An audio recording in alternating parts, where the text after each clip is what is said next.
Hello, entrepreneurs. This is Joe DeCharia coming to you live once again from downtown Flushing, New York. And I am still in science fiction land, folks. It's still the COVID-19 shutdown. I'm still in lockdown. I got friends all over the place going to the beach. I don't know what's going on here, but I'm still here. And no matter what's going on outside, it's not going to stop me from bringing you this vital, important small business information.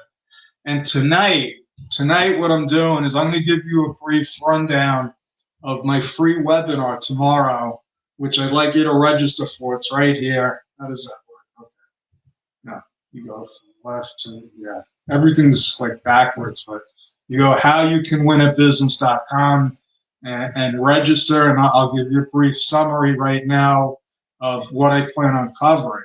But before I do that, if you don't know me, I am a CPA over 35 years. I've worked with thousands of business owners from their initial concept all the way through criminal IRS cases. Not that I was personally involved with, but I worked on cases, forensic accounting, some pretty interesting stuff, and some really, really, really boring stuff. But the fact is, I've seen it all.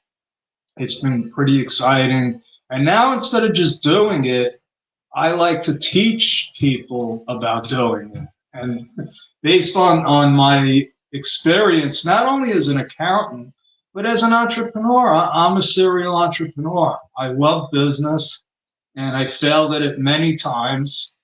And so I'm here to teach you how to not make the same mistakes as I made and what most other entrepreneurs do.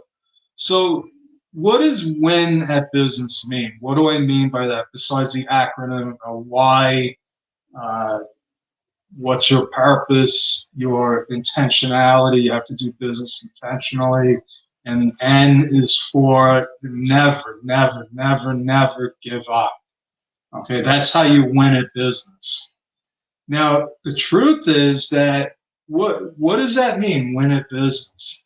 Well, at the end of the day, or the week, or the month, or the year, you have to wind up with more money in your bank account and or goodwill than you started out with. That's if you're not doing that, there's a problem with your business, and it could be anywhere. It could be from your messaging, you might not even have a product that people are willing to buy. Well, that's the first problem. And that's a problem that you're not going to get over, because if you're trying to sell something, and it could be the greatest thing in the world, but if people aren't willing to pay for it, you don't have a business. Now, but let's say you do have a great why and you do have a product and, everything's going great, but for some reason, at the end of the day, you have less money and you're just working harder and harder. And it doesn't matter how hard you work and for all the successes that you have, that there's something wrong at the end of the day when you're struggling to try to figure out why it's out of whack.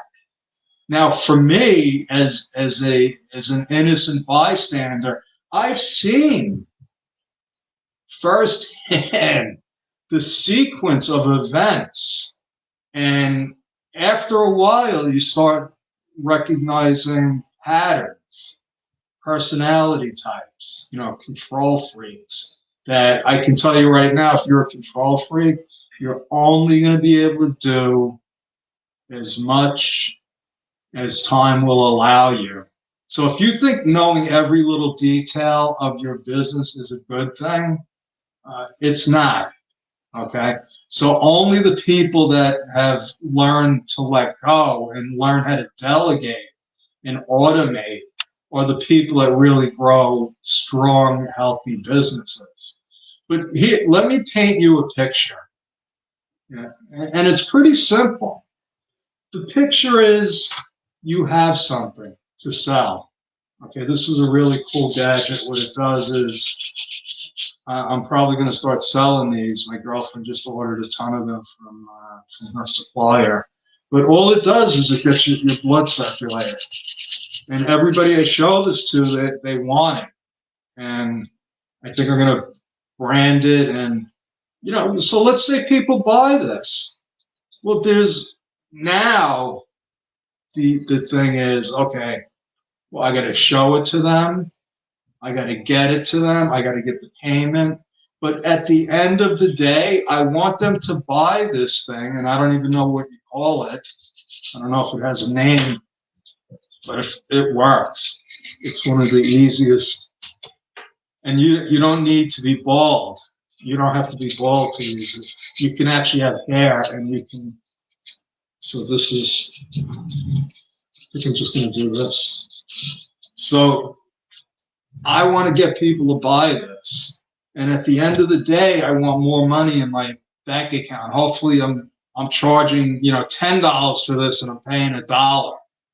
I don't know what that is yet, but hopefully, my profit margin is high enough so that I'm going to get, if I sell a lot of these, my bank account will go higher and higher and higher. But it's not a perfect straight line. It doesn't go from here right into my bank account. It weaves. It goes from here. Okay, first I got to get an order. Now I need a website. So I got to get a website if I want people to place orders on. Now I need a shopping cart. Okay, now I need a merchant account. I need a tax ID number. All of a sudden, it becomes pretty complicated. I just want to sell these things.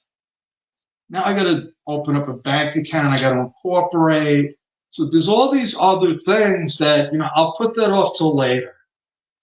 I'll get to it. All I want to do is sell this. So what do I got to do? I'll open up the bank account. I'll get my PayPal account out, Now I got to ship it. Now people are paying me now I got to ship it.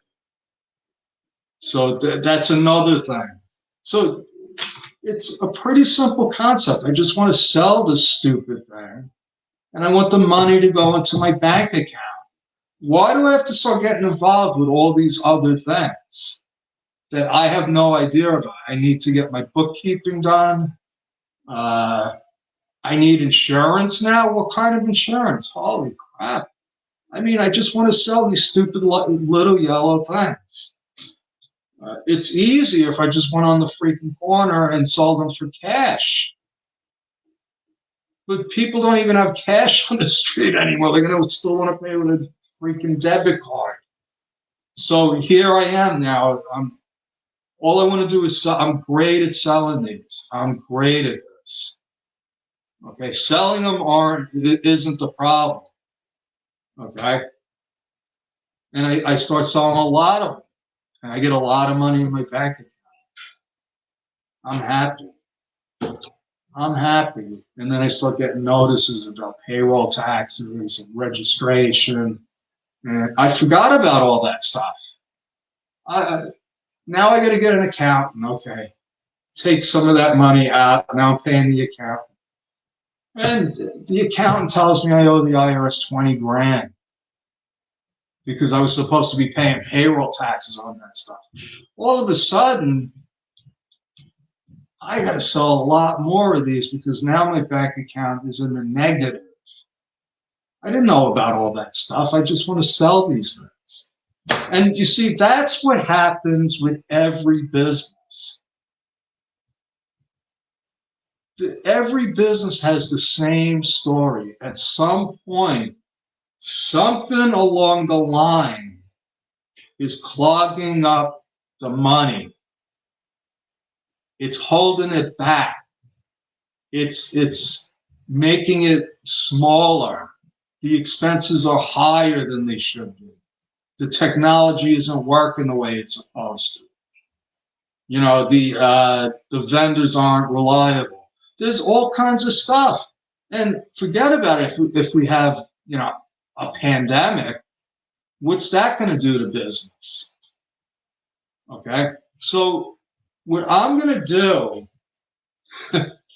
in my free webinar is I'm going to talk about situations like this. I'm going to give you real life situations where smart people did unbelievably stupid things and destroyed their lives and their businesses. Okay, just because of, well, you'll have to come to the webinar. And I've seen some heartbreaking things happen, all because something along the line went haywire. And had they only known, been aware of what could lie ahead, well, maybe they would have reduced a lot of pain and suffering. And that was, my initial intention of doing this kind of work, working with solopreneurs and new business owners. My objective was to stop people from failing and wasting money. But then I realized, because I'm trying to teach this stuff, I don't want to focus on the negative. I don't want to stop people from failing. I want to show them the way to win. I want to show you how to win at business. And it's simple. In fact, the simpler I can help make it for you, the higher your chances of success. Okay, yeah, I'm a CPA. I crunch numbers. Well, guess what? Those numbers are important, because if you're doing something, you have to be able to measure it. And if you can't measure it, if you think you can measure the success of your business simply by the size of your bank account, you're mistaken. Okay? The bank account is the result of everything that happens before. Getting that money in the bank is only the last step in the process as far as the business is concerned. You sold a bunch of these, and now you paid all the expenses along the way, and now you got more money in your bank account. Well, that wouldn't have gotten there if you didn't initiate it with the sale. And before that, having the idea about selling these. Yeah, and that's how businesses start. Every business starts with an idea. I just got this as a gift from my girlfriend. And when I sell these, you're going to have to buy one. This is unbelievable. And then a bunch of people saw me with them on one of these, and they all wanted to buy one. So I think I'm going to start another business. Anyway, that's my story. I'm sticking with it. Joe DeChara, CPA. Register for my webinar tomorrow, How You Can Win at Business. And it will be on a Zoom call, so it will be interactive. So, I'm still apologizing to my Facebook friends if you're trying to, send me messages or something. When I get off these, I see people were saying hi to me. And it's not that I'm ignoring you. I'm still not up on the technology. And that's the truth. And I'm sticking with it. So over and out, Joe DeJara. I will see you tomorrow night. Thank you.